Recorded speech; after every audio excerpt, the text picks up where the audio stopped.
البليده بكل اولادها، بكل تياراتها السياسيه، مجتمع مدني، منتخبين وطنيين ومحليين، المراه اللي حضرنا بقوه،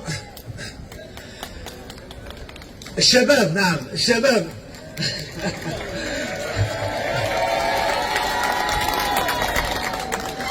رانا حاضرين هنا، الشباب والشابات حاضرين معنا هنايا. احنا نقول البليده تجمع الجميع، البليده فيها 58 ولايه في الحي الواحد، البليده الوحيده التي تجمع كل اطياف المجتمع الجزائري اللي حاضرين هنا معنا، اللي انتظروا هذا التجمع، وراي تحتضن وترحب بالبروفيسور مصطفى يحيى، الامين العام للتجمع الوطني الديمقراطي، اللي راهو متجلفه متيارت وراهو جاي عندنا لهنايا، راهو كما نقولوا ليلا نهارا. التجمع الوطني الديمقراطي راهو يعمل في الحمله الانتخابيه بدون حسابات. احنا ثقنا في الرجل، ثقنا في الرجل مجدي تبون، وانا ماشيين معاه بدون حسابات.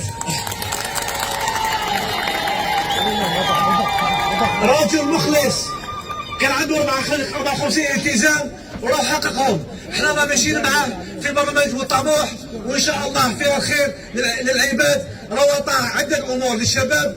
نقول لكم باللي بغض الكلمه رئيس المجلس الشعبي الولائي وراه شاب كيفيد في الحمله. نقول لكم يعطيكم الصحه والسلام عليكم.